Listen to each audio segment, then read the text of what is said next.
It has been nearly 50 years since the last human being set foot upon the lunar surface. Were budget constraints really the driving force behind this decision, or was it something far more sinister if the accounts of certain whistleblowers are to be believed? Then it might just be that there is something on the moon. Music history tells us that between 1969 and 1972 American astronauts completed a total of 6 successful landings on the surface of the moon. The last of these missions, Apollo 17, concluded on the 19th of December 1972 when Eugene Cernan, Harrison Schmitt and Ronald Evans were recovered from the Pacific Ocean by the crew of the USS Ticonderoga. But despite a further 3 Apollo missions having been planned to follow on from this, no other manned expedition from any nation has since taken place. The official justification behind this sudden reversal in NASA's lunar exploration program was a shift in both the financial and political landscapes at the height of the Cold War. America's victory in the space race, being the first major power to achieve a successful manned landing, provided Richard Nixon with the prestige and propaganda he needed over his Soviet rivals. But the overall costs of the program had rocketed from an initial estimate of $7 billion to well over 20, and this huge expenditure proved difficult to maintain. The technology available at the time only allowed for a period of mere hours on the moon's surface on each occasion, and with no natural resources or significant scientific material forthcoming from the first few trips, NASA found it impossible to secure the funding needed to carry out what remained of their program. With the landmark victory now achieved by the Western powers, Russia's passion for space exploration also cooled, and as subsequent missile treaties limited any further advancement in the field, dreams of a lunar colony were slowly relegated to the pages of science fiction. In the decades that followed, an intermittent stream of probes and robotic landers from nations such as India, China and the USA have all been dispatched to different regions of our nearest heavenly body. The majority of these have ultimately ended up crashing into the lunar surface, either due to technical failure or after fulfilling their purpose. And yet, despite all of these expeditions, we know little more about the moon than we did at the start of the 1970s. Throughout the years that have passed since the sudden conclusion of the Apollo program, there have been several reports that the crews involved encountered more than just rock and dust. Stories of strange tracks observed on the ground near landing zones, mysterious objects seen floating in the sky, and imposing alien structures glimpsed way off in the distance have all emerged. In some cases, these claims are supported by poor quality and grainy photographs. In others, audio files that have either been erased or edited are offered up as evidence of a conspiracy. Throughout all these stories, there is, however, a common thread. The moon may already be home to existing residents, inhabitants who do not appreciate unwanted intrusions. In 2015, an article began to circulate on Reddit purporting to be from a British psychologist who had viewed confidential reports divulging that further moon landings had taken place since Apollo 17 and detailing exactly what had happened to them. And whilst there are many aspects of this alleged testimony that are either impossible to verify or comfortably easy to debunk, there are elements of it which commentators claim and credence to similar tales surrounding NASA's official landings. The anonymous source claimed that the astronauts of Apollo 17 had not traveled far from their landing site when they came across the shuttered remains of another landing craft in addition to the severely damaged vehicle itself, with the bodies of a number of cosmonauts, all of which appear to be Soviet in origin. But it was not the unexpected appearance of this debris field that most shocked the astronauts more, that all of the wounds and damage inflicted upon the victims seemed to have been caused by a physical assault of some kind rather than any form of decompression or collision impact. The whole of the Russian spacecraft had been repeatedly torn and punctured by an unknown source, with the glass face plates on the helmets of the dead cosmonauts all smashed in an identical fashion. The American crew had immediately returned to their lander and requested permission to lift off again, only to be told that they had to remain on the ground for several more hours due to technical issues. During this time, they sent increasingly panicked radio transmissions claiming they could see shadowy figures moving around on the hills outside, gradually making their way closer to the module. The psychologist detailed that there was a joint British and Russian mission to return to the crash site in 1989, and the T had been asked to assist with debriefing the crew of this expedition. When it returned home, the Russian lander successfully arrived in the vicinity of Apollo 17's landing zone in December of 1990 only for the crew to be attacked by unknown entities. This attack was watched in disbelief by their controllers at the Akatsuki launch site before all contact with them was lost. Is the surface of the moon littered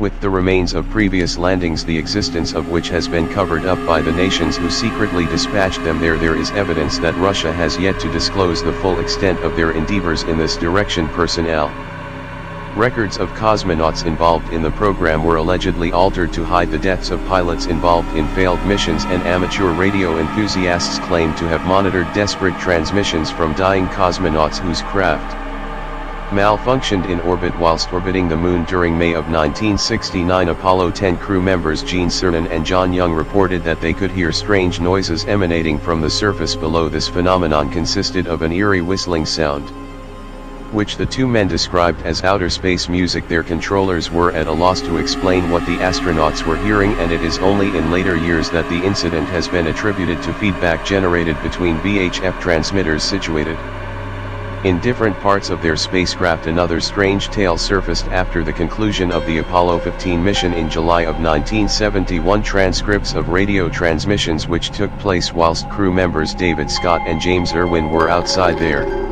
lander revealed that they stumbled across what appeared to be vehicle tracks at the base of Mount Hadley. They described these impressions as linear from east to west and totally uniform in nature, and yet one of the most defining features of Apollo 15 is that it was the first expedition to be equipped with an experimental lunar rover. It is, however, the claims that the crew of the iconic Apollo 11 mission reported multiple sightings of unidentified spacecraft and structures on the moon that have most captured the imagination of conspiracy theorists. The first of these encounters was reported only 3 days into their mission, when Commander Neil Armstrong requested clarification of where the third stage of the mission Saturn V rocket was in relation to the main vessel. After a 3-minute delay, he was informed that the jettison rocket's housing should have been situated 6,000 miles behind the lunar module, which was still traveling away from Earth and towards the moon. Armstrong's subsequent reply to this information would create a ripple of confusion and uncertainty amongst the mission controllers. He had been notified by colleague Buzz Aldrin that something was traveling on a parallel course alongside their ship. Armstrong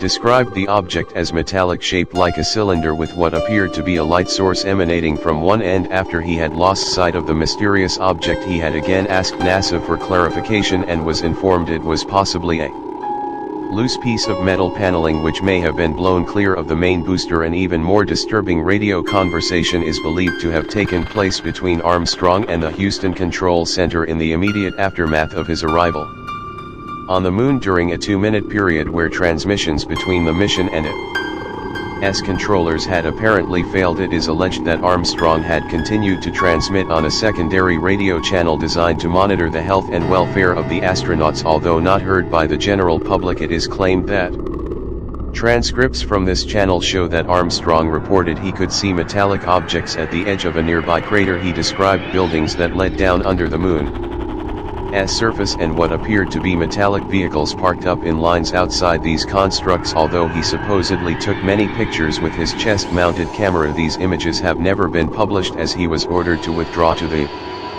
lander. He was then asked if he had managed to deploy the scientific equipment he had being tasked with. He replied that he had, but was concerned that the occupants of the craft he had seen were observing him and would easily remove the items he had just positioned. In the years since the Apollo 11 mission, a number of witnesses have come forward claiming that when they had challenged Armstrong on the sighting in private, he had freely admitted it to them on the grounds that they did not record the conversation. He is alleged to have expressed great apprehension and fear about the craft he encountered, believing that they were trying to actively warn humans away from any further exploration of the moon. The deaths of 2 prominent ufologists in October of 2018 have recently generated a great deal of speculation within the media. Although apparently unrelated, both men were former members of the United States military and had risen to prominence on the basis of allegations they had made regarding NASA and how it had concealed evidence of extraterrestrial life on the surface of the moon. Bob Dean had served as a sergeant major in the U.S. Army and had spent the majority of the 1960s As stationed of various military facilities on the European mainland during this time, he claimed that NASA had secretly destroyed up to 40 rolls of film which had been shot by the astronauts of the Apollo 11 mission, so underhand were the tactics. Allegedly deployed by the space agency, Dean often joked that the acronym secretly stood for Never a Straight Answer. In addition to this claim, Dean also stated that during his time in the Army he had read a top-secret dossier which evaluated the potential threat to humanity by extraterrestrial invaders. This document contained photographs of a number of downed alien spacecraft and the findings from the autopsies which had later taken place on their pilots within a week of Dean's death at his home in Tucson on October the 11th. Authorities in Lansing, New York were called to the scene of a fatal traffic accident. A 74-year-old cyclist named Carl Wolf had been crushed to death when he had been hit by a tractor. Not only was Wolf a former U.S. Air Force sergeant, but he was also a whistleblower who claimed to have seen terrifying evidence proving there were indeed aliens on the moon. In 1965, Wolf had been stationed at Langley Air Force Base in Virginia, specializing as an electronics technician. His primary duty was the evaluation and repair of various photographic systems which had been deployed by the Air Force during the Vietnam conflict, but one day he found himself temporarily reassigned to NASA's Lunar Orbiter project. Wolf described how he reported to a nondescript hangar on the far side of the base which was largely occupied by scientists and translators dressed in civilian clothing. He was led to a room where he met another airman who explained that NASA was having issues producing photographs from the most recent lunar mission as one of their developing machines was malfunctioning. Having worked with his colleague to locate and rectify the fault, Wolf was amazed to see a series of images from what appeared to be the lunar landscape, complete with the whole city of mysterious alien structures. He described having seen towers, domes and mushroom-shaped buildings, all allegedly situated on the dark side of the moon. The NCO had been stunned by what he had witnessed and had fully expected that he would be hearing about the discovery on the evening news, but as weeks turned into months he eventually realized that the government had no intention of revealing the existence of the alien city to the world. In 2001, along with 20 other former servicemen and intelligence officials, he finally went public with his story. Certainly many photographs sent back by probes in orbit around the moon show some interesting anomalies, with lights appearing in craters and the apparent depiction of unnatural structures, some of which are several miles high. There are also those who assert that the moon may not even be a natural satellite at all, at least not in the most conventional sense. Some commentators believe that the surface of the moon is merely an external shell for something far more sinister, such as a space station or gigantic alien spacecraft. The claim is similar to that of the hollow Earth theory, whose supporters believe that there is a vast network of tunnels and caverns under the Earth's surface which humanity is unaware of. As evidence of their claims, Paulo moon theorists point to data produced by seismometers which were left on the moon's surface by each of the Apollo missions between 1972 and 1977. These instruments recorded a series of geological movements underneath the lunar landscape, all of which varied in scale and intensity. During the Apollo 12 mission, the decision was made to deliberately crash the ascent stage of the crew's lunar module back onto the surface. In the aftermath of this, monitoring stations back on Earth recorded a strange reverberation that continued for an hour. Apparently the moon rang like a bell for subscribers of the hollow moon theory. This is evidence of vibrations echoing around huge spaces buried beneath the thin layer of rock and dust we see as we sift through the various stories that have emerged from the Apollo program. It is ostensible that there may well have been events and occurrences on the moon's surface which defy conventional explanation. In some of these cases, NASA has provided varying degrees of justification. In others, either by action or inaction, they have allowed evidence which might have assisted in divining the truth to be destroyed. In reality, the physical and mental stress produced during the lunar missions may be a factor and could have affected the psychology of those involved. In the large number of reported incidents, the experiences of the astronauts can easily be attributed to optical illusions and the unforeseen failure of the equipment and material they were utilizing, and yet the public imagination continues to be captured by stories of sinister lunar residents. Perhaps there is indeed some truth behind the rumors, and in the decades to come we will discover that we do indeed have celestial neighbors we were previously unaware of, and if that is the case, we can only hope they do not object to sharing this little corner of the galaxy with the human race. Music, music, music, music, music.